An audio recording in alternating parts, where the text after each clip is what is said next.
Hello दोस्तों, welcome और welcome back to my channel. तो आई विश आप सब अच्छे होंगे। आज मैं आपके लिए करने वाली हूँ शेर दिल मूवी का एक्सप्लेनेशन, जो कि अभी हाल ही में रिलीज़ हुई है। उससे पहले चैनल पे नए आए हैं तो चैनल को सब्सक्राइब करना तो बनता ही है, ताकि आपको न्यू वीडियोस बिना किसी प्रॉब्लम के मिलती रहें।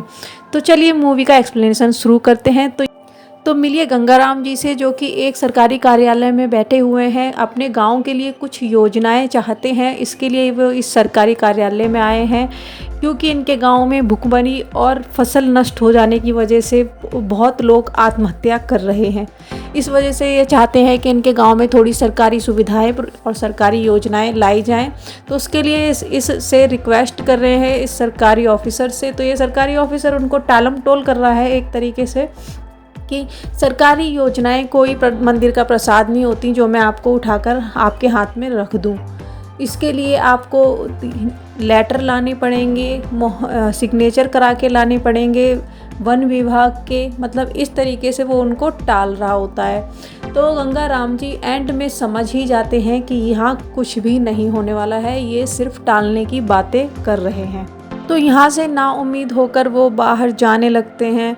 तो उन्हें यहाँ पर एक बैनर दिखाई जाता है। बैनर देखते हैं वो, उस बैनर को देख के बहुत शॉक्ड से रह जाते हैं।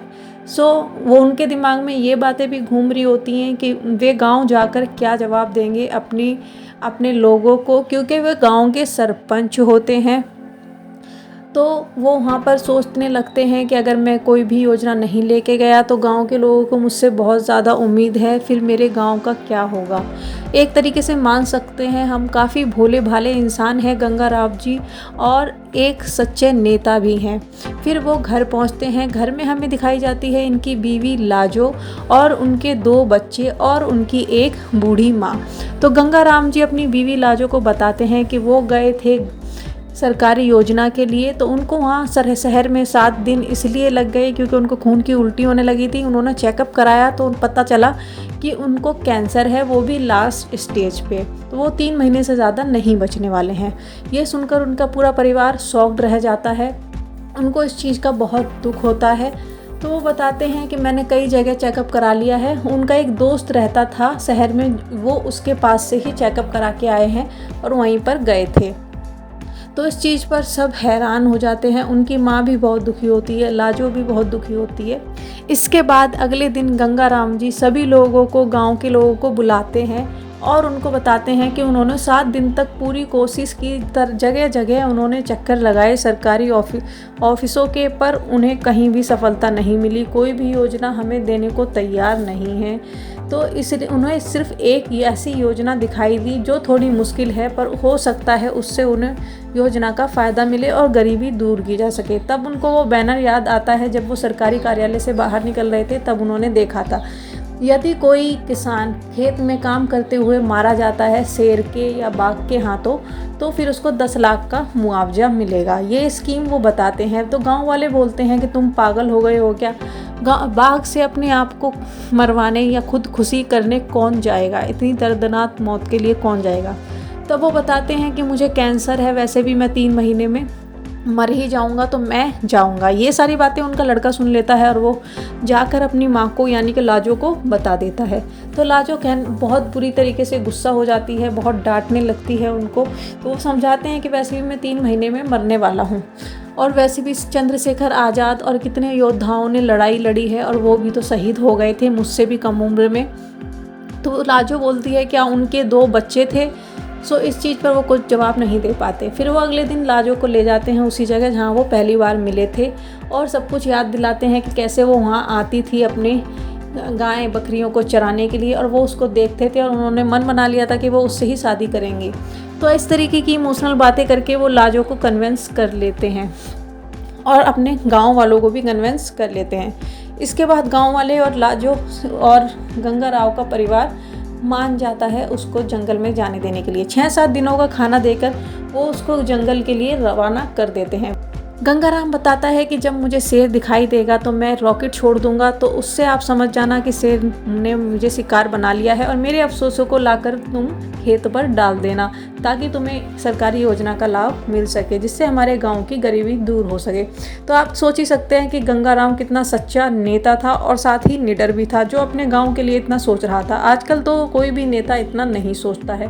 उसके बाद वो 6-7 दिन का खाना लेके चला जाता है गांव और जंगल में भटकने लगता है। जंगल में वो शेर को ढूंढता रहता है, भटकता रहता है। इसी तरह 3-4 दिन बीत जाते हैं। 3-4 दिन बाद उसको एक शिकारी मिलता है, एक आदमी मिलता है वहाँ पर, जिसका नाम होता है जिम अहमद। वो एक बहुत ही बड़ा शिकारी था और वो शिकार के लिए जंगल में भटक रहा था, तो वो उसको मिल जाता है। तो उन दोनों की बातचीत होती है। तो गंगाराम की कहानी सुनकर वो बहुत सोच में पड़ जाता है कि अपने गांव के लिए वो इंसान अपने आप को ही बलिदान करने के लिए जंगल में आ गया था। तो वो गंगाराम शिकारी से बोलता है कि मैं पहले जब शेर मिलेगा तो हम दोनों का लक्ष्य एक ही है, पहले वो शेर मुझे खा लेगा, उसके बाद ही आप उसका शिकार करना। तो वो मान जाता है जिम इस बात पे, और दोनों साथ में निकल चलते हैं शेर को ढूंढने के लिए। तो इसी तरीके से उनको काफ़ी टाइम हो जाता है ढूंढते ढूंढते। बहुत सारी बातें भी होती हैं उनकी आपस में, जिससे उनको पता चलता है कि जिम अहमद एक बहुत ही जाना माना शिकारी है और साथ में ज्ञानी भी है। तो उसके बाद वो दोनों आगे जाते रहते हैं। वहाँ पर दूसरी साइड लाजो के घर पर जो गंगाराम का दोस्त था नरेश, जो कि शहर में रहता था, वो आ जाता है। तो नरेश से हमें ये बात पता चलती है कि गंगाराम को कोई कैंसर नहीं था। उसने जंगल में जाने के लिए झूठ बोला, मतलब उसने अपना बलिदान देने के लिए झूठ बोला ताकि गांव वालों का भला हो सके।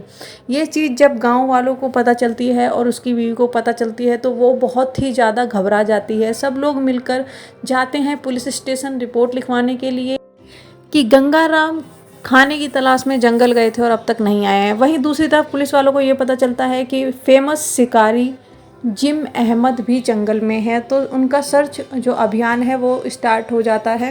इसी बीच जिम अहमद और गंगाराम को शेर मिल जाता है। तो जिम अहमद बोलता है कि ये शेर भूखा नहीं है, ये तुम्हें अपना शिकार नहीं बनाएगा।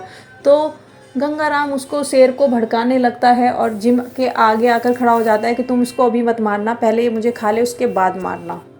इसी बीच गोली चलती है और आवाज़ आती है। गंगाराम पीछे मुड़कर देखता है तो जिम घायल हो चुका था भाग दौड़ में, और पुलिस वालों ने गंगाराम को पकड़कर ले जाते हैं जिम अहमद का साथी समझकर। तो फिर अदालत में पेश किया जाता है गंगाराम को। तो गंगाराम अपनी सारी आपबीती सुनाता है। ये सुनकर सब चौंक जाते हैं और एक छोटे से अखबार का जो रिपोर्टर होता है वो इस न्यूज़ को छाप देता है, क्योंकि ये न्यूज़ बहुत अलग थी। धीरे धीरे ये न्यूज़ वायरल हो जाती है सोशल मीडिया पर। बहुत ही गजब तरीके से हैशटैग शेरदिल, हैशटैग गंगाराम जस्टिस वगैरह वायरल करने लगते हैं। नेक्स्ट डे सुनवाई का टाइम आता है तो अदालत गंगाराम को मुक्त कर देती है, यानी कि रिहा कर देती है, और उनके गांव में कुछ योजनाएं लाने के लिए भी उनको वादा करती है। इस तरीके से गंगाराम बहुत पॉपुलर हो जाते हैं। सब लोग उनसे अपने ब्रांड का प्रमोशन कराते हैं, उन्हें अच्छी अच्छी जगह पर खाने के लिए बुलाते हैं। तो इस तरीके से न्यूज़ में जो दिखाई गई थी गंगाराम की जो कहानी, उसकी वजह से गंगाराम बहुत प्रसिद्ध हो जाते हैं, मतलब पॉपुलर हो जाते हैं। सब लोग उनको बहुत प्रेम करने लगते हैं और एक तरीके से उनका अच्छा सा मकाम हो जाता है।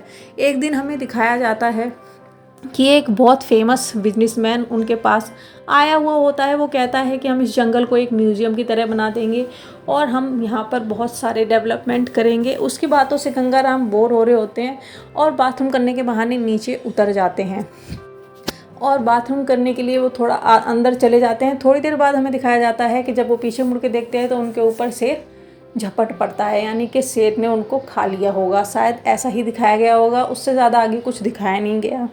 तो इस मूवी में हमें गरीबी वगैरह ये सब चीज़ें इतनी उससे दिखाई गई हैं कि आप इमोशनल ही हो जाएंगे।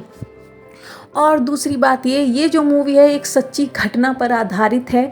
मतलब पीलीभीत में इसी तरीके की घटनाएं हुआ करती थी, उनके ऊपर बेस्ड ये मूवी बनी है। और पंकज त्रिपाठी ने तो इतना गजब का किरदार निभाया है कि आप उनकी एक्टिंग को तो जानते ही होंगे। मूवी की स्टोरी पंकज त्रिपाठी की एक्टिंग के आगे फीकी पड़ गई है।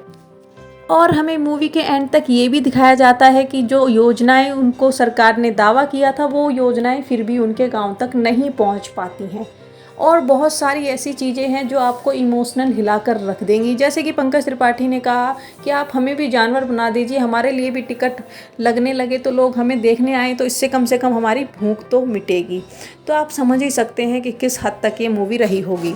तो मूवी अच्छी लगी हो तो चैनल को सब्सक्राइब कर लीजिए, बेल आइकन को दबाना बिल्कुल नहीं भूलना, like comment and share and thanks for your watching.